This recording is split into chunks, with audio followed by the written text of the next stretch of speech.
be blessed over the coming months. And what better way to begin this year than to begin with our very first speaker for this year, which is Mr. Krish Dhanam. As you all know, Mr. Krish Dhanam is a mentee of Zig Ziglar, which is an amazing thing. And we all know who Zig Ziglar is. He's an international speaker, author, and had joined the Ziglar Corporation in 1991 and eventually became their VP of Global Operations. Today, he is the CEO of Skylife Success and the Global Ambassador for the Ziglar Group companies.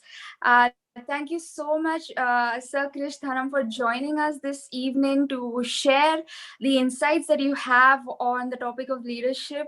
And we are excited to hear from you. Over to you. Thanks a lot, Pakita. Appreciate that. Thanks to my good friend and brother of many years, John, for inviting me. I'm always honored to follow his trail. Our relationship goes back many, many moons when he was still a young, aspiring guy. Now he's a saxophone superstar, of course. But it's a joy to be with you guys. We are in some unprecedented times. So I'm going to take you through a narrative, but I understand the concept of leadership. But here is something you probably don't understand, and that is the desire to rise to leadership begins before you ever get there. If you think one day you'll be promoted and you can hit the ground running, that's when you will find yourself in total disaster. So when I was a young salesperson, I wanted more than anything else to be a sales manager because I truly believed that I could accomplish great things if I was put in charge. And all of us want to be in charge because everybody in charge doesn't have a clue. If you guys will kindly mute yourselves so as you're sending your chats or whatever, we're not getting the repeated ding. The other component is when I became a sales manager, I quickly realized two things. I was the most inept person in authority. I was just there because I demanded it. And the organization gave it to me because I was a productive denizen of their company. What the organization lost was my productivity where I was, and what they gained was an inept leader where I thought I should be. And society has played this out in almost every realm since. People believe they function better if they are in charge. Now, majority of you on this call are youth. You are the future of any nation, but you are the future of this world. I know you hear constantly from my generation about your lack of patience and all of that, but I want to actually commend you on something. Most of our technological innovations of the last 50 years, specifically in the last 5 years, has come from your generation. So without you, we wouldn't be able to constantly barrage you with how inept you are. I'm not in their camp, I'm on your side. Our children are not 100% of the problem, but they are 100% of the future. By the year 2030, India and China will have 50% of the world's youth, which means people under the age of 30, 50% of that demographic will come from two nations. India and China will already account for 2/5 of the world's population. What does that mean to you? If India's share, and I have some folks who may join from other parts of the world, but if India's share of that 50% is substantial, here is a chilling statistic. 70% of India's offering to that global community will either find themselves disenfranchised because they feel they are underemployed or unemployed. What does that mean? Let me take you back to what my mentor gave me in leadership many years ago. He says, getting a job is easy. That means you're employed. Being employable is a skill. Being employed is security. Being employable is a skill. And so since your nation has, and my nation, the land of my birth, has just celebrated a victory in Australia, I'll give you a cricket illustration. Let's assume that Virat Kohli is suddenly cut from the Indian team. Odds are zero. That guy is setting records at a pace that will never be broken. But let's assume for whatever reason, everybody's unhappy with Anushka, so they get rid of Virat. If they do that, what are the odds that some other country, if he is given a free pass, what are the odds that some other country will grab him that afternoon? About 100 to 1, which means it's almost a infinitesimal decimal point that Virat Kohli would not be accepted somewhere else if India decides they didn't want him. The reason is nothing about nationalism. The reason has to do with skill. It just means that that afternoon on a different pitch in a different uniform, he would still be excellent. Why?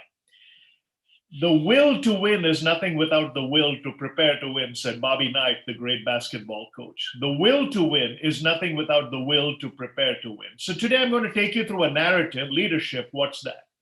John Maxwell, leadership luminary, said leadership is influence, nothing more, nothing less.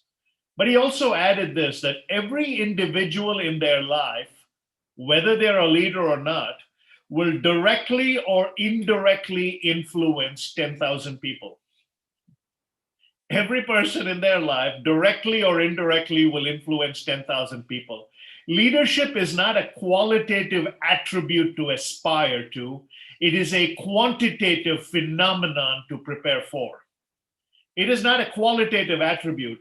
Again, I'll come to you with some assumptions that have been made, but as Marshall McLuhan, the Canadian philosopher, said, all our assumptions have outlived their uselessness, not usefulness. All our assumptions have outlived their uselessness.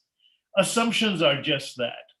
So let me navigate you through. I came up this morning as I was saying, okay, if I'm talking to youth about leadership, what does that LEAD, what could be a formula that you could use? First, learn new things. The L stands for learn new things. Second, excel at proven things. I recently turned 59, which means quantitatively, I just celebrated the 39th anniversary of my 20th birthday. But I remember when I was 35, my dad called me and said, do you finally feel as dumb as you thought I was when I was your age? Because when I was a kid, I thought my dad didn't have a clue.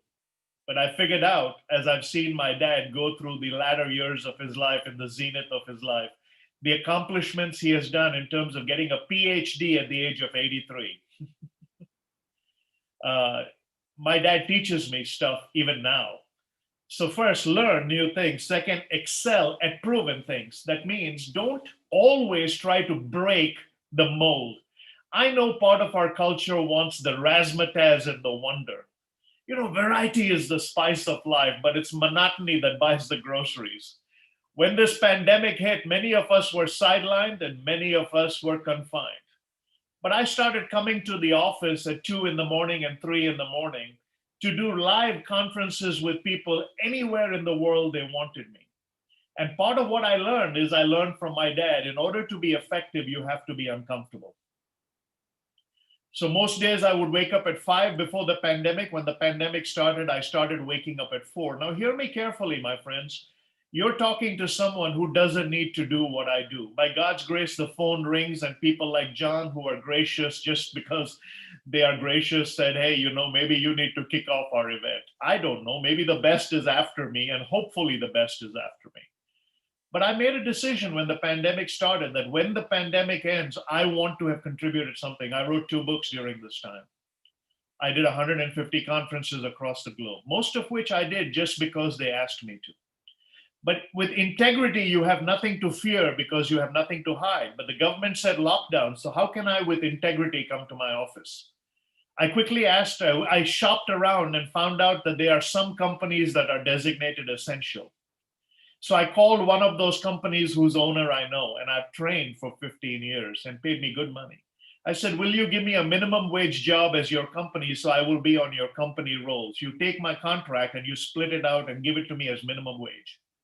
He said, why would you do that? I said, then when I leave my house at 3 in the morning, if anybody stops me, I say I work for an essential services company.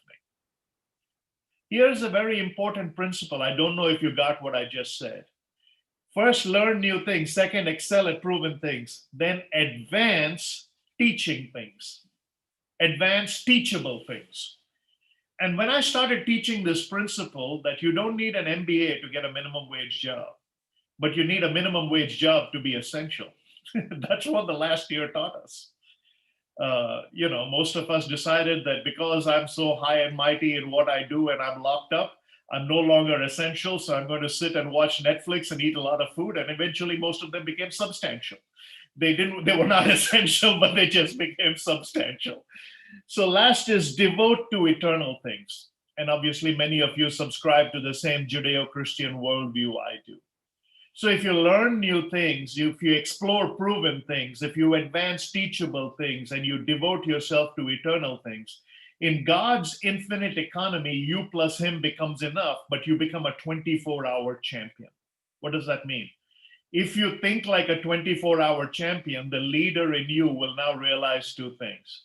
One is you have the skill to make a magnificent impact. But second, you have the will to understand that you are chosen for a unique purpose. So the first question you need to ask yourself when we finish, or maybe ask me when we are done, is what is my purpose? When passion and purpose go hand in hand, and people say, I'm going to wait till I get excited about something before I do something now. When you get a glimpse of your potential, that's when your passion begins and your pursuit allows. So I'm going to send you this entire presentation by way of a PDF or a PowerPoint, whichever one, they'll send it to you later. So don't worry about taking notes. We'll make sure that we get this across to you as far as the outline is concerned. But I want to take you through three moods: the will, the emotion, and the exploration. All right? So the future is here. The future is here. So maybe let me see if I can share this. Hang on. Let me navigate. Actually, hang on.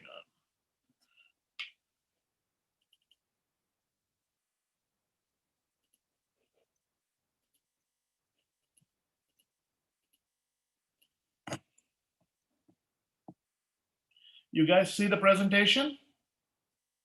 No? Not yet. Okay, let me try that. Okay, share screen. How about now? Yes. Okay. Yes. All right. It may be a little goofed up, but let me go back to. Yeah. Okay. Yeah. So what I wanted to do was first share with you the principles here are how do you define what we do? We just did that. We'll go through a concept of defending that which we are, developing into what we can be, and then deploying what would be significant. All right. So the future is here. And here are some of the things that are really troubling us at this point. The first is we're seeing cultures without demarcation. Now, that doesn't mean that we cannot integrate, but sometimes you have to be proud of who you are. I've lived in the West for 35 years and I've integrated pretty well. I make a pretty good living here in the West. But I've never forgotten my roots. I always understand my identity. But I don't straddle that in America, one of the things we're facing with some of the first generation immigrants in America, their kids were born and raised here, but the parents are from India. And we have a statement. In fact, I think they made a movie about it. It's called ABCD, American Born Confused Desi. American Born Confused Desi, which means we want the best of both worlds and the burden of neither. And that's impossible. So I tell the parents, if your kid is born here, odds are he's not going to just relegate himself to being a doctor or an engineer. That ship sailed when you left. You may have come here as a doctor, but your kid may want to be an actor. In fact, I have a friend whose son decided to drop out of medical school and go into music rap. I don't understand much about rap music. Maybe you guys do, but this kid didn't just stop there. He excelled. He recorded with somebody a rap album that was based on suicide prevention in the US, and it was nominated for a Grammy. The father is now obviously incredibly proud of a son. Now, the son would have been a doctor. Would he have been a good doctor? Probably a good doctor. Would he have enjoyed it? See, we have cultures without demarcation, and we need to realize that tradition is just tradition. It won't accomplish anything. But what I mean by cultures without demarcation is wherever you are, be there. Don't try to be somewhere else. When I was working, people would say, when you're at home, you're always thinking of work. When you're at work, you're always thinking of home. Second, conflict without contextualization. This simply means that right now there are 66 hotspots in the world that can erupt into a full-blown civil war. But there's no demarcation. And I would encourage you to go back to your Bible and study the story of Nehemiah, who is on the wall and there's conflict all around, and he has a job to do, which is build the wall. And he makes a very important statement. I'm about an important work. I'm not coming down. I'm about an important work. I'm not coming down. 3 different times, Sanballat and decides to bring him. They want him to come somewhere else to a neutral territory. They want him to get away from where he is primarily to where he can be challenged on their authority. But we have a lot of conflict right now and there's no context, whether it's an immigration conflict. I remember the last time I was in India, people were saying, well, America is a very bigoted place because you guys have a president who deals with immigration. What you're saying is you don't have any context. The question is, how many people have we let in from a neighboring country that we have had conflict with for 45, 50, 60 years? Answer is 0. What we are saying is, I want my conflict to bear out what my emotion. Here's a very primary point I'm making, and I think you need to understand this regardless of how old you are, and that is, we are living in a world that is operating on feelings instead of facts. In fact, my facts don't care about your feelings. Let me make something else that will probably upset you. Well, I woke up at 4 o'clock this morning and I drove to my office. For you, it's late in the evening, so you're probably relaxed. So I made the effort. So I probably earned the right to make the next statement. Just because you hold your breath, the universe doesn't suffocate. Just because you hold your breath, the universe doesn't suffocate. Realize this quick and realize it often. Nobody owes us anything. God in the universe, who we believe and follow, has only promised us eternity. He has not promised us one iota of our security. By the same token, what he doesn't ordain, he allows. It's called free will. So when you get into conflict with people, ask yourself, do you understand the contextualization or the context of your conflict? Or are you just fighting because it is something cool to do? In the digital world that we operate in, including right now, the digital world has no tears, but the scars are real. In fact, I was listening to someone today who said, how much time have you spent arguing on Faceless Book? I call it Faceless Book because most people are hiding behind their real face and none of them have read a book. How many of you are arguing with other people on their opinion about, we have to stand in this line, not stand in this line, this country is like, it's conflict without contextualization. Third is complaint without authentication. We just make a complaint because it affects us. We don't authenticate ourselves by saying, is my complaint valid? Here's a worse one. Is my complaint relevant? Here's a funny statistic. 80% of the people in this world don't care that you have a complaint. The other 20% are really glad that the problem is with you. 80% don't care that you have a complaint.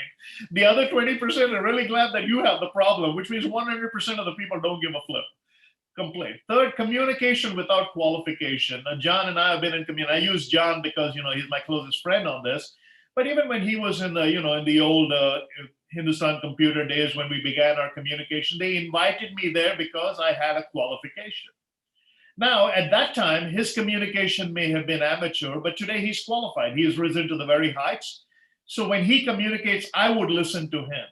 But there are a lot of people I met 20 years ago who I won't listen to today because their communication has no qualification. See, age doesn't necessarily mean wisdom, and youth doesn't necessarily mean ignorance. Matty Stepanek was 7 years old when he found out that he had an advanced case of a muscular deteriorating condition, a neurological deterioration, and he knew he was going to die. He did die at the age of 14. But between the age of 7 and the age of 14, he wrote 7 books on award-winning poetry. Pablo Casals was in his 90s. He was a maestro, a cello player. And a reporter asked him, why do you still practice? He said, I think I'm making progress. Age does not necessarily either promote or negate you from communication, but there are many well-meaning people who communicate out there who don't have the qualification. And this is another curse of the digital media. Everybody has a soapbox. In fact, most of them need soap, but everybody has a soapbox because the majority of what we get through the digital media is vile and dirty. And lastly, consumption without contradiction. Youth, beware. Today, you have more information at your fingertips. Today, your wristwatches have more computing power than the entire Apollo program that landed a man on the moon. We consume without contradicting. Whatever is the flavor of the day, whatever is the flavor of the hour, whatever is the most sensational clip that is getting the largest number of views, we partake in. There is no filter in our consumption, and as a result, you have so much contradiction that gets into your brain, unchecked, unnoticed, unvarnished. And by this, I simply mean that if you really want to be continually happy, the only job left is to sell ice cream. Just about everything else will give you problems. But be very careful that you're using some filters. There's something called an archetype of evil in this world, and this is just a slight segue. When you see people whose relationship fragment, it is not necessarily a blowout. It's a long series of slow leaks that were never plugged. And this leak is evil that has entered this world. There is a presence of evil in this world that is contradicting that which is the word of the living, loving God. In fact, many times through the Bible, we are told to drive out these spirits of evil. But these spirits of evil are not just the demonic influences you see on movies or something that is sensational. This could be gluttony. This could be voyeurism. This could be lethargy. This could be any of the 7 deadly sins could manifest. So make sure you're not consuming without contradiction. That you're consuming with contradiction, that if it contradicts your primary worldview, ask yourself. Now, I'll give you an illustration that is probably more poignant than not, but it comes from a book, Christ of the Indian Road, written by E. Stanley Jones. And he talks to Mahatma Gandhi, who was his closest friend. And E. Stanley Jones asked Mahatma Gandhi that proverbial question: what does Christianity have to do to be a mainline accepted worldview in India and not a white man's import? Mahatma Gandhi, at that time the foremost Hindu alive, gave him 4 words, which are documented in this book and also part of the Stanley Jones Foundation. They were colleagues, they were friends for many, many years. Stanley Jones labored in India for 50 years before he died there. But Mahatma Gandhi gave him 4 points. He said, live like him. That is apostolically. Love like him. It was central to his nature. Understand what others believe, but don't water down what you believe. Powerful words. See, what we do is we just think if we love and we understand, everything will be okay. No. In addition to the loving and understanding, you have to make sure you have this filter that you don't water down what is given to you as the word of God. So let's navigate through the next process here. Oh, shoot. Okay. I'm still audible, right? Thumbs up? Yes. Yeah. All right. So the will to explore. Who are we? This is role identity. Very vital. I think Pakita is the one, I hope I'm pronouncing her name right, but I emailed her a couple of times and she probably saw my email ID, which simply said Anila's husband and Nick's dad. That's been my identity since email came out. And the reason I share that is I'm a husband and a father first. I'm a son. I'm a son-in-law. There are many identities that I have that come before what I do. So the question is, who are you? You're a child of God, that's a given. You're a child of your parents, that's a given. Someone asked me, are leaders born or made? And the answer is as simple as creation, because before they are made, they have to be born. So that's that's not big complex. You don't need a book for that. It's just basic common sense. What defines our behavior? This is what we call role approval. And sometimes Dr. Phil, who wrote a book called Life Matters and Life Strategies and Self Matters, Dr. Phil was the one who became famous with when he first consulted with Oprah Winfrey in the US. But Dr. Phil was a neuropsychologist. He's basically, um, he used to have an office in Dallas where he prepared people who were getting ready to go on trial. And he basically talked about how you measure a jury and all. So he became a jury consultant. In fact, I don't know if you get the show Bull, which is about an American consortium about lawyers and all, but he was the brainchild behind that, of how you understand a jury that judges you. Dr. Phil had this to say, very profound words. He says, as individuals, we seem to enjoy the outcome of our behavior, otherwise we would change it. We seem to enjoy the outcome of our behavior, otherwise we'd change it. Like I said, the will to explore. What defines our behavior?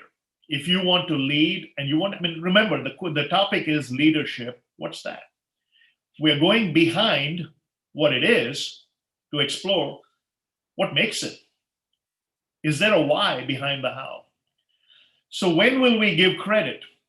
Here the answer is always, but this is what is called role gratification. It's not to whom you will give credit, it's when will you give credit. Hans Selye, the great stress specialist, said, gratitude is the healthiest of all human emotions, anger the most destructive. Now, if you look at the way the sequence, the questions are presented, who, what, when, where, why, and how, are what we call the holy grail of journalism. This was offered to the world by the Columbia School of Journalism, they say. But any investigative journalist that is trying to build a story will always ask the 5 W's and the H: who, what, when, where, why, and how.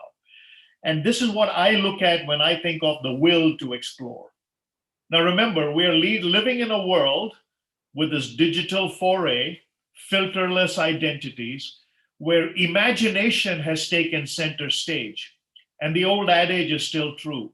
When will, strength, meets imagination, it says, put your money on imagination. You know, when we are navigating online, we get on there to search for something we need.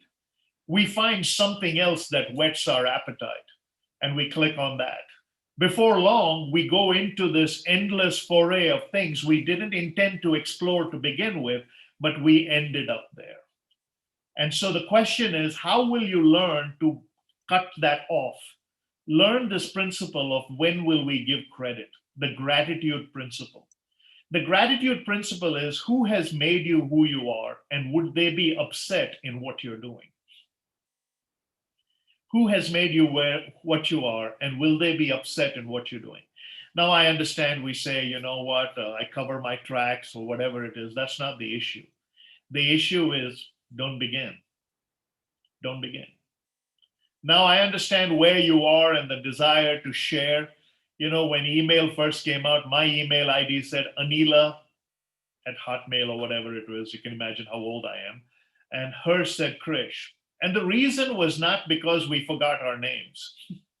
The reason was when people saw our names, they thought they were sending the text or the context to the other person. So they didn't send it. So any vile joke or anything that was useless that some friend thought I needed, when he saw Anila, he thought that was her email and he didn't send it. And most women who, you know, so it works both ways. So where will we find answers? And the answer is in things like today. What I would encourage you to do is, Sybil Stanton wrote a book called The 25-Hour Woman. In that, she said, discipline is not on your back, needling you with imperatives. It's at your side, encouraging you with incentives. So have a discipline to be curious. Now, I know the Proverbs, the old adage says, curiosity killed the cat. But curiosity never killed a man who wanted to learn. Your brain will never explode and stuff won't ooze out of your ears. It's okay occasionally if you don't text with your nose and type with your toes. Just put stuff down and read a book, for crying out loud. It's not that hard. Now, I know you like to scan and scroll, but there is nothing more gratifying than a physical piece of paper that I still print out. I use all the technology available. I've got a brilliant studio. People spend money to build it for me. But there is nothing more profound than actually starting with a white piece of paper every day and writing notes for those people. This morning I woke up and these notes I wrote today before I came on. What does that tell me? It tells me that I have earned the right to come and be with you because I have searched for answers this morning. I have earned the right to be with you. Don't just sit there to get there, sit there to arrive more informed. Even if you're on the metro or in your car or going to meet a friend, try to bring something more profound today than you did yesterday. Meaningless banter doesn't get anywhere. It doesn't, that's frivolous communication. At least get into factual and feeling, and maybe someday, if one of your speakers cancel and I can come back again, we can deal with the issue of communication. Then, why should we laugh amidst agony? This is my favorite. I'm known worldwide as the laughing evangelist. Some years ago, I was in Bangalore doing an event with a bunch of people who were very erudite scholars. All of them came. They were wanting to defend the logic of God. And I shared a couple of jokes, and one of the guys walked up to me and he had this serious look on his face. The look says that, since I'm a Christian, I haven't smiled since 1974 because I'm a serious Christian. And I don't know what that means. That just means that his pastor is probably Google and he's not happy with his pastor. But any opinion mattered. So he looked at me and he says, in the Bible, I see where it says Jesus wept. I don't see where it says he laughed. I said, well, you're accurate because laughter is present continuous. He thought that was some theological exposition. He says, what do you mean? I said, our God is laughing right now, looking at both of us having the most stupid argument on planet Earth. What doesn't matter is our conversation, because he's saying, I can't believe I've given them a command to love and I've given them a commitment to make disciples. And these guys are arguing about whether we need to cry or laugh. I can't believe I've entrusted these two yokels with the Great Commission, because that's how I look at it. The question is, does it matter? Folks, if you don't laugh, you are fighting the greatest joy. Chesterton put it, he says, the one thing that's not mentioned is the mirth of God. Because we have to have a sense of humor about this, otherwise we will implode. And that's why I said, when I look at this, the agony that we're going through right now, I have reached out to more people, and I cannot tell you how many of them said, thank you for calling. I needed that. You make me laugh. I remember Mr. Ziglar, my mentor, the man who led me to Jesus Christ, when his daughter was in the hospital, Susie, she went home to be with the Lord in 1995. I remember when she was in the hospital, she had given instructions that I cannot come into the hospital. And I was devastated. I thought I'd done something wrong because I considered myself part of their inner circle. And then the other sister replied, who they call me Bubba, the other sister called and said, no, Susie knows that when you come in, you'll try to make her laugh. It's your nature. But because she has fibrosis of the lungs, which is the hardening of the lungs, when she laughs and she wants to, it'll hurt too much. She doesn't want to deprive you of your primary calling, which is to make people laugh. But she has decided that if she laughs, it will hurt. And I thought, wow, what a profound place to be in, that someone thought enough of me saying, if he comes here, he'll make me laugh, which is his primary calling. But if I laugh, it will hurt too much, so I can't see him. I would rather be known that way. Folks, here's what happens. When you're born, people cheer and you come out crying. When you die, make sure you're cheering and they're crying. So that's the goal, all right? So the last one is, how do we get hope? Alfred Adler said, hope is the foundational quality of all change. And Maxwell said, if there's hope in the future, there's power in the present. So let's go to the next component, which is, now that we have finished the will to explore, let's look at the emotion to examine. How am I doing on time? Yes, sir. You have time. Yes. Okay. All right. The emotion to examine. Now, many of you have heard the word that you shouldn't have pride. And the answer is a big goose egg zero wrong. You should have pride, but it should be a healthy self-pride that birthed in the identity of when you look in the mirror, you realize you're made in the image of God and you've been given his intellect. If you have the image of God and you have his mind, then you have to have a healthy self-pride. False pride is the second thing, vanity. Vanity is when everybody in the room is excited that you left it. So vanity is when people are really excited that you're not around them. That's ego, that's conceit. Conceit is a weird disease that affects everybody except the person who has it. And sometimes we have to have the emotion to examine whether we truly are qualified for this attribute of leadership. Now, folks, leadership, as I mentioned earlier, is influence. It's not being in charge. That's power. That's position. That's prominence. You can get that, and there's nothing bad with that. But if you look at leadership as influence, some of the smartest men I've ever met never held a job of affluence, never held a job of influence. These people were people influencers. Fred Smith Sr., who was Mr. Ziglar's mentor, they all had positions, but they were known as influencers. In fact, his tombstone says he stretched others. Wow. Imagine living a life of 90 years. At the end of your life, you're on dialysis 3 times a week, yet they put you on a hospital bed. High-powered executives fly you by private jet on a hospital bed, hooked up to an IV for your dialysis, with a nurse in attendance, take you to Palm Springs, California, where other leaders gather around you for 2 days, just soaking in your wisdom. And the only question they ask at the end every time you go is, I sure hope we can do this again next year. That's healthy self-pride. In fact, recently one of my colleagues lost their job, their position. And they called me very devastated because they worked for a high-powered organization that went through great turmoil and upheaval. And as a result, this person found himself disenfranchised. For 7 years, he led that department. For 7 years, that was his identity. And I called him up and I gave him the words of Fred Smith. I said, why don't I fly you down to Dallas? I said, I'll call some folks, I have some miles, and I'll try to get you to Dallas. He said, what will that do? I said, I have a spare office next to my office. Why don't you come and sit in there? And when he came and I went and picked him up at the airport, I didn't have the sign that Fred Smith used to have in his side office, which he also installed for others. But I made a sign on a sheet of paper and I handed it to my friend when I picked him up at the airport. And he burst into tears. Because I said, when you're with me the next 3 days, I want you to look at the sheet of paper. And the sheet of paper simply said, your plans just failed. You didn't. I said, God loves you too much. He doesn't sponsor junk. And suddenly he was able to pick himself off his feet because he quickly realized that what he thought was failure was not final. What he thought was failure was not futile.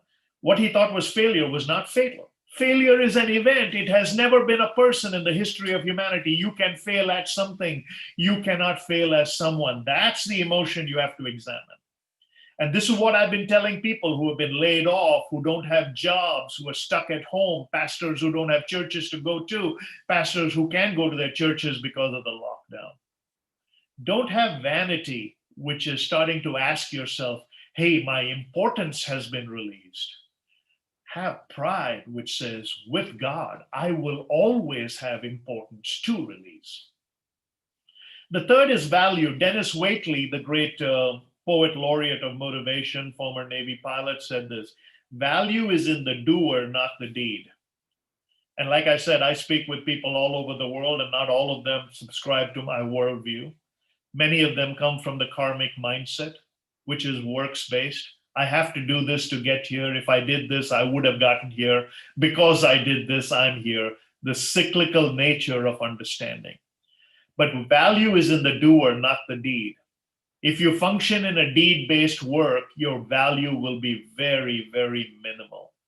And that's very hard to understand in an acquisition mindset, in an assimilation mindset, but it was probably more revealed in a lockdown mindset. How important are you? What is your value? Is it your net worth? Well, it probably went down. Your net worth probably went down. Your net worth is what others determine you're able to earn. Your self-worth is what God made you when he designed you and realized that in the almost 8 billion people on planet Earth, he chose ahead of time that there'd only be one you. Very profound. And last is affirmation. Affirmation, make sure it's internal and inner circle. So I have an inner circle, my wife, my son, my parent, my in-laws, my best friend. If you don't fall into that category, I don't seek of affirmation from you. I don't know how many, but if I looked real quick, it would probably tell me that when we started, there were about 20 people on the call. There may be more now. But basically, when I'm done, maybe all of you don't like me. All of you say, man, John, we respect you, we admire you.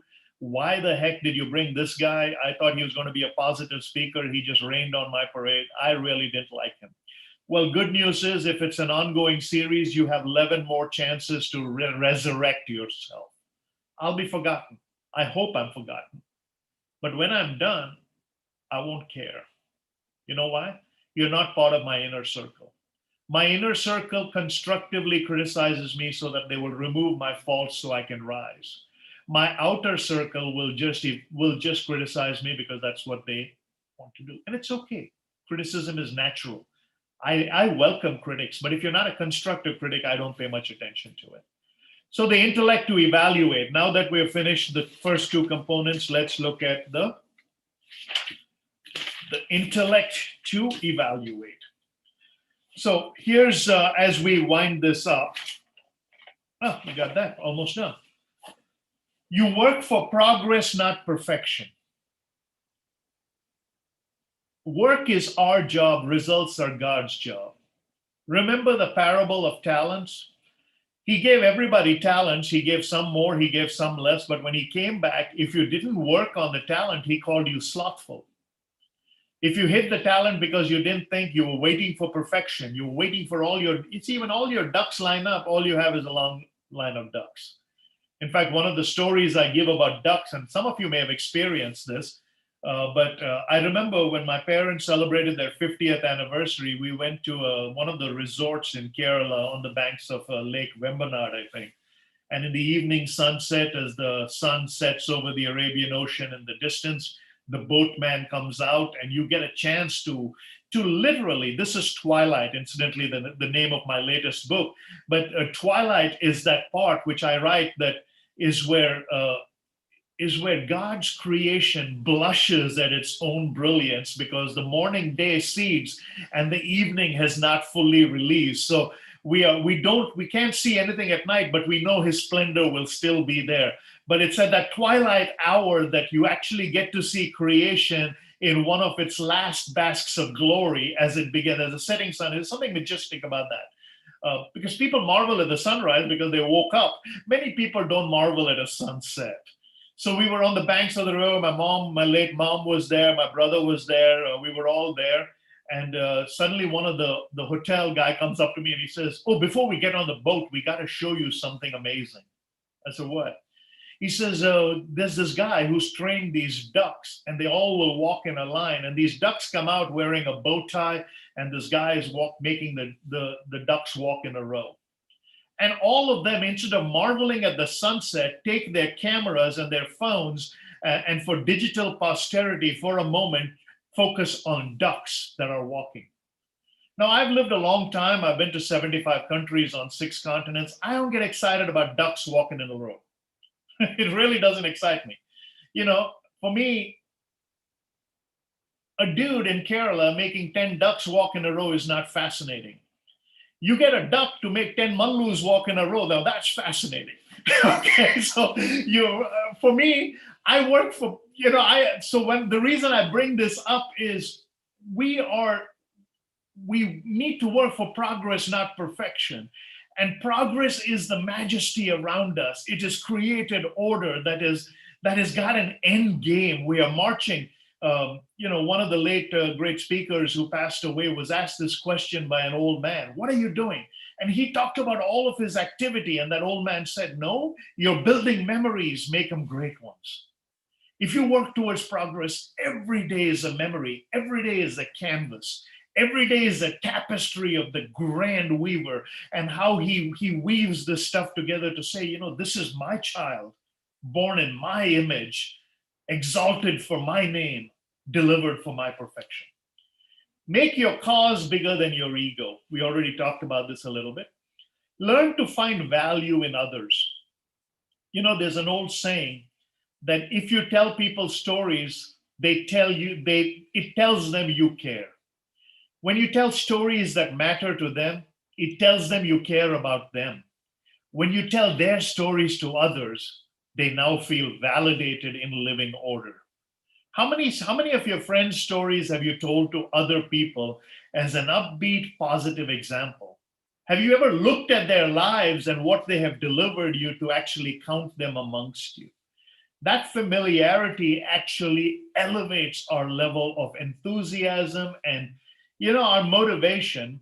Probably some of you have guessed that even though we are talking by video, and even though I woke up at 4 in the morning and came to my studio at 7 and prepared for you guys, I'm excited about what I do because one of these days it'll be the last talk I ever do. And if it's the last talk, I want to make sure you get the most I have. It may not be the best I have, it may not be the best you need, but it's the most I have. And the reason I share that with you is with enthusiasm, you get a new endorphins are released.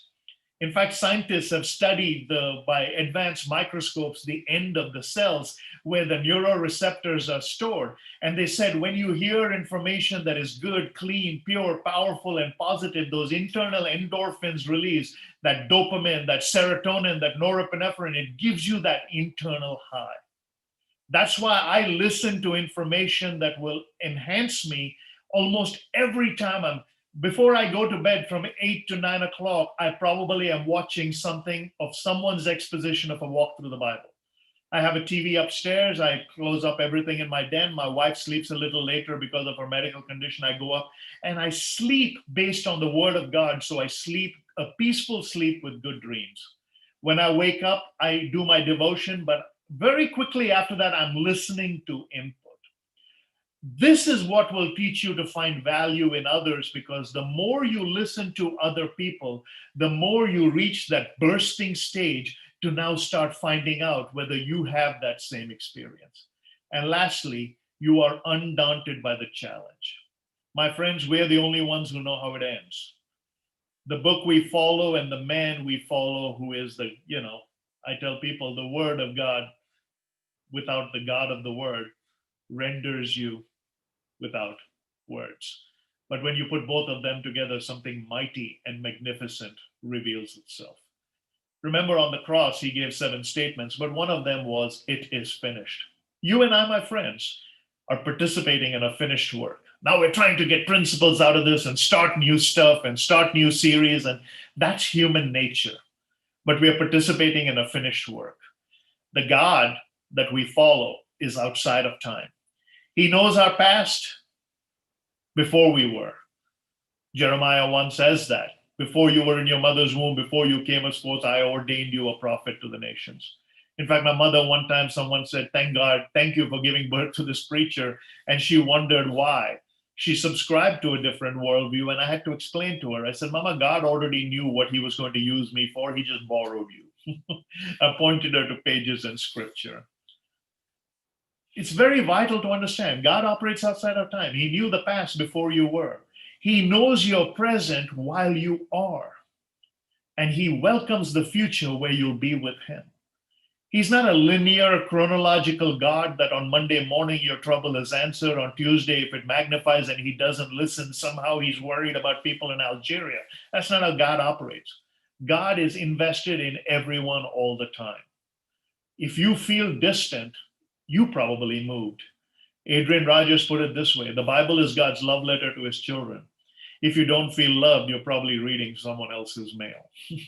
So with that, what I want to do is turn it back to the host and whoever is doing the Q&A. But that's the points I had, and hopefully they were beneficial to you. So, all right. And lastly, it says, "You are understand that there's not one on your team that is smarter than all of you put together," but that's self-explanatory. All right. Thank you so much, Sir Krish. I mean, everything was like an eye opener, and most of us, I mean, the way you brought it forth to us, I'm sure everyone on the panel, I mean, everyone who's joined in here has been smiling throughout. Especially one of the things that struck me was try to get something more profound today than you did yesterday, which is really remarkable. Thank you so much for sharing with us on leadership, and let's kickstart with our Q&A. So if any of you have questions that you would want to ask, any doubts that you have, and throughout the topic that we've gone through all of the slides, if you have any questions, would request you to send it across to me. And whilst you're doing that, I do have one question here which has already come up. So here it is. As a leader, how do I get the team interested in things I want the team to do, and in turn making it a way that they would participate genuinely in the project? I'll Uh, repeat that again if yeah, you heard it. yeah. Just repeat the second part again. Yes. So I'll say it from here again. How do I get the team interested in things I want the team to get done so that they would genuinely want to participate in that project? Not as Yeah. a force, but genuinely. So that's a good observation. But here's the thing: it started with a premise. How do I get the team involved in things that I care about, but want them to be genuinely interested in it? The only way that is going to be possible is if the team believes that it was their idea. So it's your idea, you bring it forth. That's maverick, and that's good. That enhances productivity.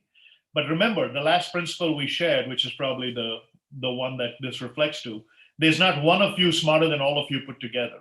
So every time I'm on these situations, in fact, I'll give you, my team is very small. I have a lady by the name of Shelley who works with me. But what I do is I always present something to her as 3 or 4 options and say, hey, based on your understanding of how we can effectively pull this together, how do you think this should be flushed out? And what very quickly what happens is they are made part of it. Now there are 3 components to it. Actually, let me see. Yeah, 3 components. Every day on your team, teach them some things that they could not learn on their own. Okay, to your team, for this to work, every day you have to teach them some things that they could not learn on their own. Show them things they could not see on their own. Show them things they could not see on their own. And third, take them to play, introduce them to people they couldn't meet on their own. So if you're a leader, the first of the 3 things so that the team believes in you is first teach them things you're good. So before you actually ask them to engage with you on a project, make sure that every day you're investing in them, that when you arrive, you're investing in them by giving them something new. So I always learn something that I share with the team every day, building up to the idea. The second is take them to places they cannot go on their own. So introduce them to your world. Take them to your world.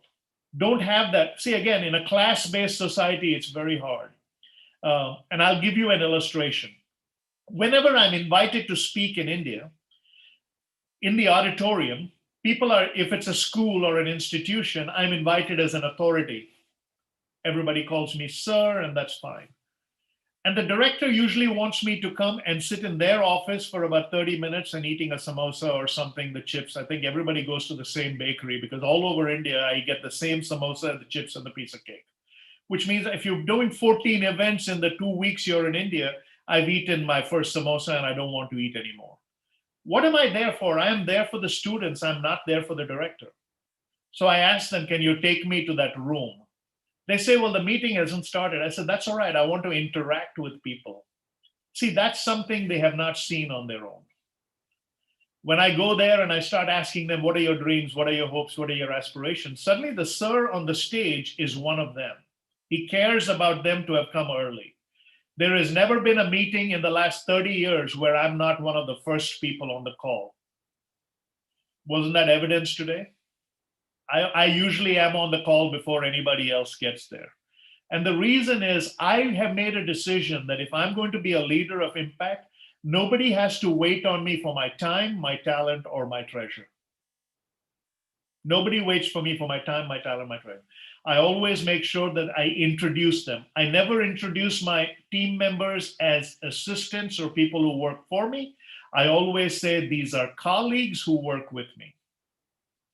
When I introduce Shelly to anybody, I say she makes me better than I should be, and most days saves me from being worse than I am. She makes me better than I should be, and most days saves me from being worse than I actually am. When people meet Shelly, they say, wow, you're the one who Krish brags about all over the country. The other day I was talking to Shelly and she says, Krish, you have made my image so great throughout the world that at this stage, if I don't perform for you, I'm either a failure or a liar. And that's how you do it. You build them up behind them, you introduce them, you elevate them behind them, and when you call on them, they'll kick the goal for you. Thank you. So here we have another question that's come up. How would you deal with someone on your team who's probably extremely valuable, but at the same time is arrogant and proud? Yeah, that's, you always praise in public, criticize in private. So if someone is a valuable team member, here's what I do. I criticize the performance, but I praise the performer. Which means if the performance, see, that's the first part. If they're not good, then I criticize the performance, but praise the performer so they can fight another day. But if the performer is really good at what they do, but they have a bad attitude, then I do that in private. What I simply do is I say, hey, I need you to start leading some of these projects. Which means, see, a leader gets criticism, but a follower very rarely thinks, or they think they are immune to criticism. But make the follower a leader for a brief moment and they'll stop criticizing. Because ultimately ego enters the picture. So what I did with another company where I managed about 8 or 10 people on the team is they would say, man, this is, this really doesn't, whatever. They're always negative. What I would do is we would create what is called a value moment. And I would make them in charge of the value moment. I would say, hey, once a week when we meet, we're going to have a value moment about something you did that was spectacular that the client really enjoyed. And I need you to share it with the rest of the team. And for starters, I want you to take the next 3. I pick the most troublesome person and assign them with the first 3 value moments. Here's the thing. Dr. Shad Helmstetter wrote this. You cannot go from a negative thinking person to a positive thinking person without changing the input from negative to positive. By the same token, most people will not allow their subconscious to allow them to fail in public. They may criticize in public, but they will not allow themselves to fail in public. So always, if there is criticism and it is verbal, I change it to make sure that their pronouncement is public and with the team. That always helps because here's the thing, most people who have a negative attitude are not doing it because they like being negative. They're doing it to get attention. And if you give them the attention, it'll go away.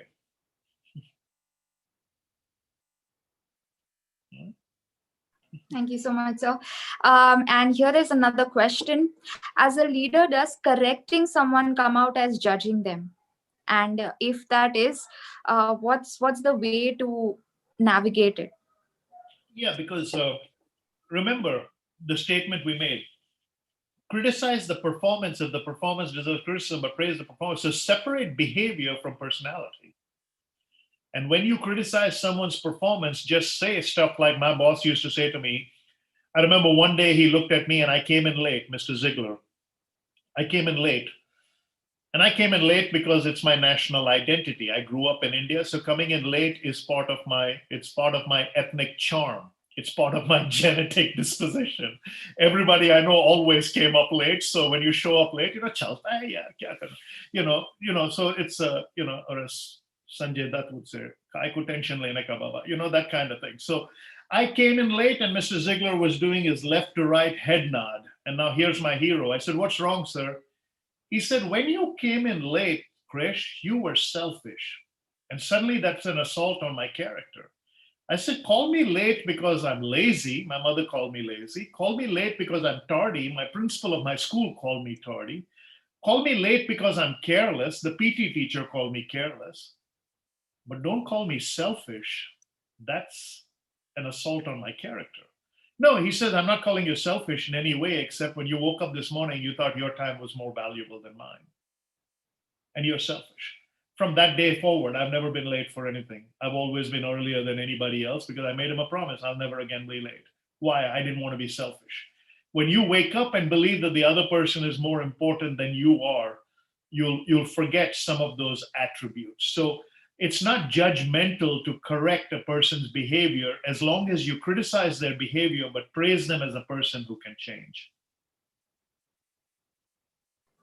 Both have to happen. You can't just say, if you do that, they'll put you in jail.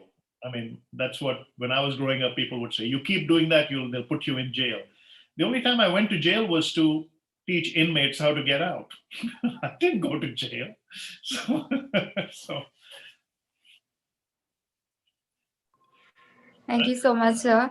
So that was the last question that we had. But and if any of you guys still have questions, we would love to hear from you. If you have anything to share with us about today's session, you can feel free to contact us on the number that we'll display shortly on the screen.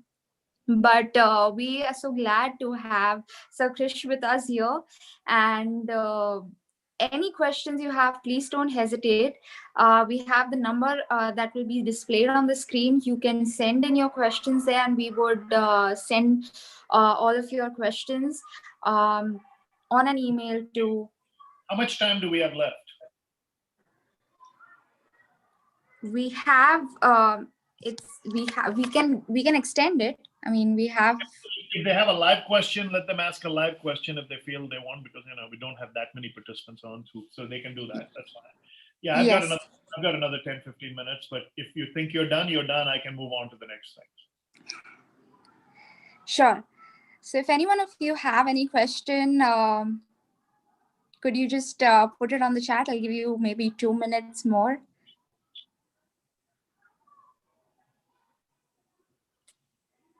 I put my email up. Someone had asked my email. I put that up there.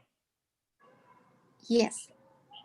And then I sent her the PDF so she can send that out, or the PowerPoint. So, all right. Here's the question that's come up. Does it get exhausting to always do the right thing as a leader? It gets exhausting to live. When you have as many birthdays as I have, it gets exhausting to go to the store and buy green bananas waiting for them to get ripe. Life is tough, but if you're tough on yourself, life will become infinitely easier on you. If leadership is a position, it will always be exhausting. If leadership is promotion, it won't. Here's a leader's true calling. Learn as if you will live forever, teach as if you will die tomorrow. If you're irreplaceable, you're unpromotable. If nobody else can do what you do, you're going to be doing it a long time. If you want new pastures and new avenues and new hopes and new dreams to aspire to, don't look to where you want to go. Look back from where you came, bring enough people to where you are, and on their shoulders, they'll take you to where you need to go. The only person who can fill the position you have is someone better than you. If you live that way, that's called value performance. And it's called benchmark performance. As a leader, there are three kinds of performance you exhibit. One is standard performance. This is you do what you're hired to do, and you say, I'm not your babysitter, I'm not your motivator, I'm not your cheerleader, I'm here to get a job done. And that's one personality. That's just standard performance. Now, you can't fire a leader for that because they're delivering what you hired them to do. The second is value performance, when you do more than you're asked to do. The third is benchmark performance, when after you have done it, people say, if you want to excel, you need to do it his way. And the only way you get to benchmark performance is if you replicate what you do and make sure that they not only do what you do, but they do it better. And as a result, they are better than you. A true leader is someone who really loves the fact that his followers have eclipsed him. And I'll give you a small story, maybe that'll help. I brought Mr. Ziglar to India in 2005. We did an event at the Leela over there in Bombay. It was organized by a major newspaper and news network at that time that had gotten into the seminar business. And they did not want me on the program for as much length because even though I'm an established speaker, they wanted the great white wizard to speak. And they said, yeah, but Mr. Ziglar said, Krish is my international cultural ambassador. He does all my training all over the world. They said, yeah, but nobody will come from here to hear another Indian speak who's got a different address. And they were right. It was part of the prejudice of our own nature that somehow the West knows more than us, when unfortunately or fortunately, all the major companies in the West now that have any significance are being led by people from India who wouldn't have been able to do that in India. So the funny thing was, Mr. Ziglar said, I'm not coming to India if Krish can't speak. So reluctantly, they gave me 1 hour on the program. So he spoke all morning. I spoke for 1 hour in the afternoon, and he came back and finished the rest of the program. When he finished, he asked me to come to the front of the room. And he put his arm around me. And the folks, 300 of them in the Leela, were watching, and they were surprised. These people who would not put their hand around their own driver were startled that this great man who has written 29 books, 10 of which had been on the bestseller list, who they paid $75,000 to per speech and flew him first class to India, would put his arm around another kid. And Mr. Ziglar put his arm around me. Now, this was 2005, so a good 16 years ago. And he says, people of India, I want you to stand and applaud your native son. He has spoken so highly of his upbringing and his land of his birth that that's why I was curious to come here. I have no interest of traveling this far. I'm fairly established. But he sold you so much that I made the effort. But yet I've seen you treat him with a little disdain. So I want you to applaud him. And they clapped reluctantly. He said, now I want you to know why. He said, you sent me a boy who was scared. I bring you back a man who is my legacy. And that's when my career took off. And that's when people in India started inviting me. See, validation is most important, but we don't do it culturally. We don't do it traditionally. We don't do it. Ask any of my friends in India, and John will tell you, and all my friends in Bombay will tell you, when I walk around in India with my associates from India, the younger kids, my arm is always around them. I want them, to feel that they are not serving me, that we're serving together, but I want the others to know that these people matter more to me than what I can ever say. Amen. Very well said, sir. Thank you so much. Thank you to everyone who've given in their questions, and it really shows that you are curious, and this session has truly blessed you. So if any one of you have still been left out and you would like to share, please do send in a text to me or on the number that is given on the screen, and we will take it ahead. Just before we close, I have a few quick announcements to share with all of you. There'll be a slide that will be displayed right now.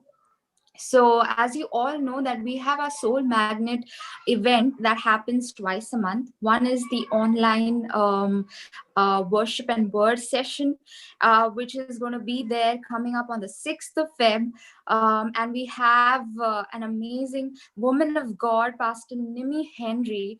As you all know, she's the wife of Pastor Chetan Henry, who has already come and ministered to us last year in September. So get excited, get your friends, get the word out for coming 6th Feb. She will be here to minister the word of God. Our next event would be the Soul Magnet webinar, which is on the 27th of Feb 2021, and we have with us none other than Mr. Anand Bhatnagar. He's the AVP of Learning and Development in Reliance Industries, and will be speaking on the topic Living a Life on Purpose, Setting Your Goals. So get excited for this webinar, and all of you guys who are the young leaders and young entrepreneurs in our team, get excited, get your friends along for this webinar where you're going to learn a lot on what is living a life on purpose. And lastly, to display. If you have any testimonies, anything that you would like to share with us, or you would like to know more about our upcoming events, you can contact us on the number that is displayed on the screen. Once again, we'll keep the slide on the screen for the benefit of most of you to note it down. In the meanwhile, Sir Krish, we have a final question which has come up here. If you don't mind, I can just ask this question. Sure. Should we say yes to every responsibility offered to us as a leader? The answer is no. So, no, that's fairly easy. No, there are a lot of things you're not qualified for. Now, the way you say no is, remember, you have to believe that there's no job that is so big that you cannot do it, and there's no job that is so small that you will not do it. There's no job that is so big that it is beyond you. There's no job so small that it is beneath you. But that doesn't mean you accept everything just on a power trip. If someone tells you that you need to do this, ask yourself if you can go ahead and get the skills to accomplish it. And if you need additional resources to get it, ask for those resources. Don't shirk away from doing it because you don't have the skill. By the same token, don't accept everything without having the skill. So that's part of learning. I mean, by the time we die, most of us will have used less than 1% of our brain. 99% of its capacity still exists. So there is nothing out there that is beyond you. Now, the only way that will work is if at the same time you're willing to do stuff that nobody else is willing to do. That's true servant leadership. I tell people that God, when he left, when Jesus left, he left the Spirit with us. He said, this is your counselor, this is your guide who will never leave you. As a Christian, if you have the Holy Spirit as your confidant, there is nothing you cannot do or nothing you can. Now, by the same token, if you're a carpenter and someone asks you to fly a plane, you shouldn't do it for the benefit of the others who will be flying. You don't know how to fly a plane, don't show up at the airport. So, but yeah, within the confines of your job, that's the best way I know how to articulate it. There is nothing there that is beyond you. There's nothing that's beneath you, but make sure you ask for the resources. So. Thank you so much, sir. It's been a pleasure interacting with you and having you join us here and sharing your words of wisdom with all of us youths here. Thank you so much for joining us. And thanks to all of you who have joined in and have participated in today's webinar. Thank you for everyone behind the scenes working, streaming this online on YouTube. All of you matter and you are valuable in the eyes of the Lord. So God bless you, and we will see you again on the 6th of Feb. Thank you so much. Bye-bye. God bless. All right. I'm going to exit now. All right. God bless. Yes, sir. Bye.